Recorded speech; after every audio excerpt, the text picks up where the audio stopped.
Hello everyone. इस video में हम लोग झारखंड पीजीटी कॉमर्स के सब्जेक्ट को जो है वह एनालिसिस करेंगे और देखेंगे कि जो आप लोगों के क्वेश्चन पूछे जाएंगे कॉमर्स में, जहां से आप लोगों के 300 नंबर के क्वेश्चन आप लोगों को सब्जेक्ट से पूछे जाएंगे। वहीं पे 100 नंबर जो आप लोगों का पूछा जाएगा वह जनरल पेपर रहेगा, जिसमें आप लोगों का हिंदी, इंग्लिश, मैथ, रीजनिंग ये सारे सब्जेक्ट आ जाएंगे। तो जो कॉमर्स से 300 नंबर के क्वेश्चन पूछे जाएंगे वह कहाँ से पूछे जाएंगे, किस किस टॉपिक से, ठीक है। तो देखिए, जो आप लोगों का सिलेबस है उसमें सबसे पहला जो टॉपिक दे रखा है उसमें अकाउंटिंग, ऑडिटिंग और टैक्सेशन है। यानी कि फर्स्ट यूनिट में आप लोगों को 3 सब्जेक्ट को शामिल किया गया है।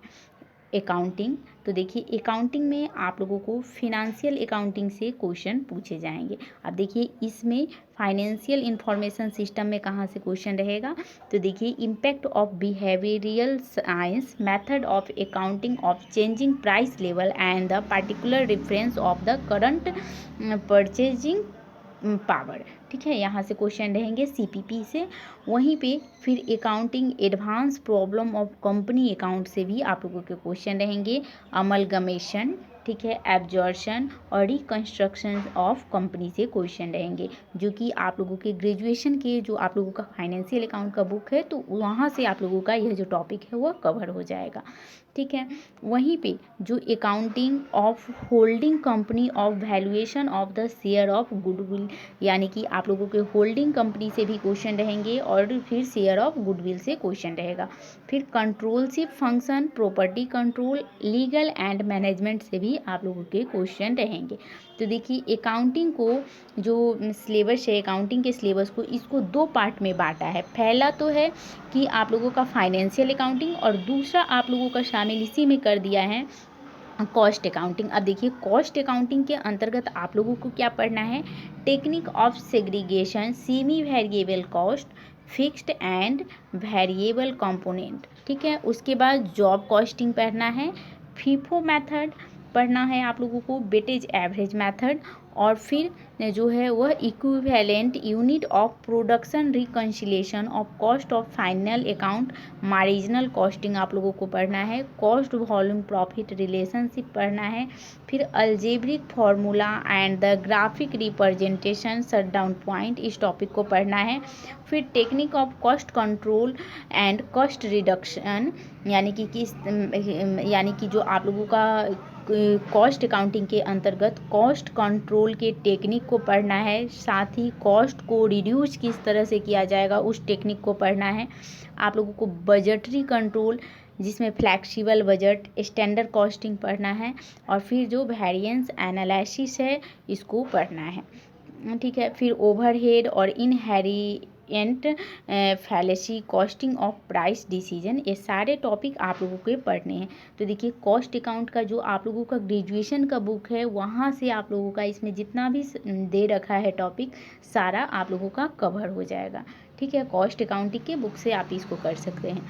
और यह जो है आप लोगों का अकाउंटिंग का, फाइनेंशियल अकाउंटिंग का, तो यह भी आप लोगों के जो बीकॉम का फाइनेंशियल अकाउंट का बुक होगा, जिसमें आप लोगों को अमलगमेशन, रिकंस्ट्रक्शन और फिर आप लोगों को एब्जॉर्शन या टॉपिक पढ़ना है, तो वहाँ से हो जाएगा आप लोगों का कवर, तो आप उस बुक से कवर कर सकते हैं, ठीक है। साथ साथ हम सिलेबस को भी डिस्कस करेंगे और बुक के बारे में भी बात करते चलेंगे कि कौन से बुक आप लोगों के लिए सबसे ज़्यादा हेल्पफुल होंगे, और साथ में आप एनसीईआरटी बुक भी पढ़ सकते हैं। अब देखिए, अब नेक्स्ट टॉपिक को देखेंगे। देखिए अब इसमें अकाउंटिंग का पोर्शन ख़त्म हो गया, ठीक है। उसके बाद अब देखिए इनकम टैक्स आप लोगों को पढ़ना है। अब देखिए इनकम टैक्स का बेसिक जो डिफिनीशन है वह पढ़ना है। फिर charge of income tax exemption, यानी कि इनकम टैक्स के अंतर्गत कौन से ऐसे इनकम होते हैं जो एग्जाम्प्ट होते हैं। फिर depreciation and investment allowance, simple problem of the computation of income under जो द वेरियस हेड, यानी कि किस किस इनकम के जो हेड होते हैं उसके अंतर्गत जो टैक्स लगता है उस हेड को पढ़ना है। तो आप लोगों को पता होगा कि 5 हेड्स होते हैं जिस पर हम लोगों को टैक्स पे करना होता है, ठीक है। तो यह भी आप लोगों का जो टैक्स का जो आप लोगों का यूनिट है, यह भी आप लोगों के ग्रेजुएशन की बुक से जो है वह कवर हो जाएंगे, ठीक है। ठीक है। उसके बाद देखिए अब तीसरा यूनिट के अंतर्गत आप लोगों को दिया हुआ है significance of the attested function, जिसमें आप लोगों को पढ़ना है programming the audit work valuation of the verification of the assets fixed wasting current assets verification of liabilities audit of limit company appointment status, साथ ही power duties and liabilities of the auditor, यानी कि auditor के जो power duty और liability है वह सारा पढ़ना है।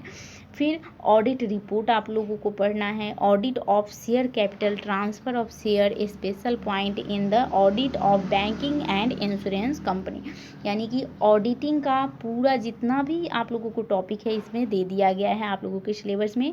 तो आप लोगों का ग्रेजुएशन में आप लोगों ने ऑडिटिंग सब्जेक्ट पढ़ा होगा, तो वह बुक से आप लोग इस यूनिट को कवर कर सकते हैं, ठीक है। अब देखिए एक यूनिट में आप लोगों को 3 सब्जेक्ट को शामिल किया गया है, यानी कि एक यूनिट में अकाउंटिंग, ऑडिटिंग और टैक्सेशन, और फिर अकाउंटिंग में जो है आप लोगों को 2 चीज़ों को शामिल किया गया है, एक है फाइनेंशियल अकाउंटिंग और दूसरा है कॉस्ट अकाउंटिंग। तो सिलेबस क्या है, बहुत बड़ा है। अगर आप अकाउंटिंग को ही लेकर चलते हैं तो ये इतना बड़ा सिलेबस है कि आप कितना भी अच्छे से पढ़िएगा फिर भी आपसे 2-4 क्वेश्चन ऐसे एग्जामिनेशन में आएंगे ही जो नहीं बनेंगे, क्योंकि अकाउंटिंग अपने आप में बहुत वाइडर सब्जेक्ट हो जाता है, ठीक है। फिर ऑडिटिंग को आप कवर कर सकते हैं, टैक्सेशन को कर सकते हैं, बट अकाउंटिंग बहुत ज़्यादा वाइड सब्जेक्ट में आ जाता है। उसके बाद देखिए फिर दूसरा यूनिट में आप लोगों को दे रखा है, दूसरा यूनिट में आप लोगों को दे रखा है business finance and financial institution, ठीक है। तो business finance and financial institution के लिए आप लोग ट्वेल्थ का जो बुक है एनसीईआरटी बुक आप उसको पढ़ सकते हैं, ठीक है, और कोई रेफरेंस बुक भी आप पढ़ सकते हैं। अब चलिए हम देखते हैं कि इसमें कौन कौन से टॉपिक आप लोगों के पढ़ने हैं। तो देखिए concept of scope of financial management, यानी फाइनेंशियल मैनेजमेंट के जो कॉन्सेप्ट है उसको पढ़ना है, स्कोप को पढ़ना है। अब देखिए इसके अंतर्गत कौन कौन से टॉपिक पढ़ना है। तो देखिए financial goal of the corporation, जिसमें capital budgeting, rule of the thumb and discounted cash flow approach, यानी कि जो टेलर हैं, ठीक है, जो साइंटिफिक मैनेजमेंट के जिनको फादर कहा जाता है, तो रूल ऑफ थंब ये सारे उनके टेक्निक जितने भी उन्होंने दिए थे ये सारे आप लोगों के पढ़ने हैं। फिर इनकॉर्पोरेटिंग अनसर्टेनिटी इन इन्वेस्टमेंट डिसीजन पढ़ना है, ठीक है। फिर designing of and optimal capital structure पढ़ना है आप लोगों को, जो कि ग्रेजुएशन के बुक से आप लोगों का कवर हो जाएगा।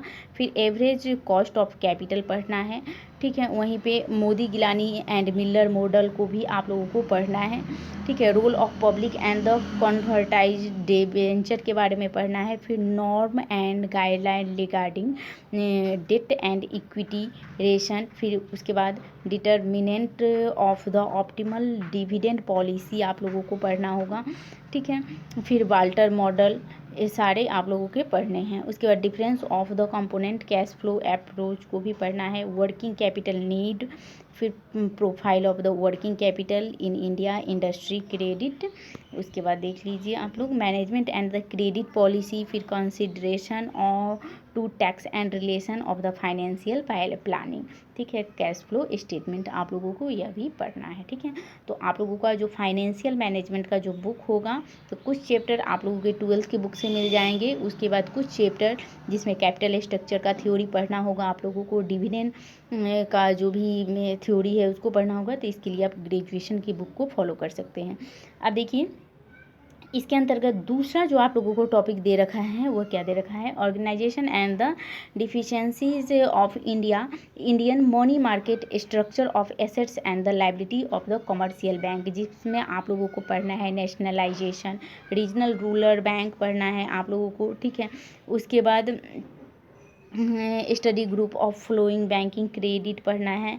फिर 1976 है and their revision by the जो चोर है कमिटी है 1979, इसको पढ़ना है आप लोगों को। तो यह आप लोगों के बैंकिंग जो पोर्शन है उससे हो जाएगा, यानी 12th का जो मैक्रो इकोनॉमिक्स है, ठीक है, मैक्रो इकोनॉमिक्स है, यहाँ से आप लोग इस टॉपिक को पढ़ सकते हैं। उसके बाद देखिए आप लोगों को कौन कौन बैंक के बारे में पढ़ना है, IDBI bank, IFCI bank, ICCI bank, IRCI bank, तो इसके बारे में डिटेल में आप लोगों को पढ़ना है, ठीक है। उसके बाद देखिए UTI बैंक के बारे में भी पढ़ना है, यूनिट ट्रस्ट ऑफ इंडिया, फिर present state of the stock exchange के बारे में भी आप लोगों को पढ़ना है, ठीक है। फिर दूसरा देखिए इसमें बहुत सारे टॉपिक दे रखे हैं, देखिए provision of the negotiable instrument भी इसी में आप लोगों के पढ़ने हैं, ठीक है, जो कि आप लोगों के बिजनेस लॉ के जो बुक होंगे ग्रेजुएशन के, उससे आप लोग इसको कवर कर सकते हैं। उसके बाद देखिए crossing and the endorsement and with particular reference to statutory protection to the paying and the collective जो है वह बैंकर्स, इस टॉपिक को पढ़ना है, ठीक है, जिसमें आप लोगों को सुपरविजन, रेगुलेशन ऑफ बैंक, ये सारे टॉपिक पढ़ने हैं। उसके बाद ऑर्गेनाइजेशन थ्योरी और इंडस्ट्रियल रिलेशनशिप, यह दोनों टॉपिक पढ़ना है। ऑर्गेनाइजेशन थ्योरी आप लोगों को पढ़ने हैं, फिर इंडस्ट्रियल रिलेशनशिप, इस टॉपिक को पढ़ना है, ठीक है। उसके बाद तीसरा पॉइंट में आप लोग देख लीजिए, तीसरा में आप लोगों के आ जाते हैं ऑर्गेनाइजेशनल थ्योरी, ठीक है। ऑर्गेनाइजेशनल थ्योरी में आप लोग देखिए इसमें क्या क्या आप लोगों को पढ़ना है, नेचर कॉन्सेप्ट पढ़ना है, ठीक है। फिर goal of the primary and secondary goal, यानी किसी ऑर्गेनाइजेशन के प्राइमरी और सेकेंडरी गोल क्या होते हैं, मल्टीपल गोल क्या होते हैं, इसको पढ़ना है। फिर डिस्प्लेसमेंट पढ़ना होगा आप लोगों को, फिर succession, expansion and the multiplication of the goal, formal organisation के बारे में आप लोगों को पढ़ना है। फिर type of structure, line and type, फिर functional matrix and the project information organisation, फिर फंक्शन एंड द लिमिटेशन। तो देखिए यह जितने भी टॉपिक हैं आप लोगों के जो आप लोगों के 12th के, ठीक है, 12th के NCERT जो बुक है, जो कि बिजनेस स्टडी का बुक होगा, तो कुछ पोर्शन वहाँ से आप लोगों के कवर हो जाएंगे, ठीक है। उसके बाद देखिए evaluation of the organisation theory आप लोगों को पढ़ना है, जिसमें न्यू क्लासिकल थ्योरी जो कि एल्टन मायो ने दिया था, उसके बारे में पढ़ना है। फिर ब्यूरोक्रेसी, फिर nature of the basis of power, source of power, power of structure and the politics, organisation behaviour as a dynamic system, ठीक है। फिर technique, social and power system, inter relationship and the interaction.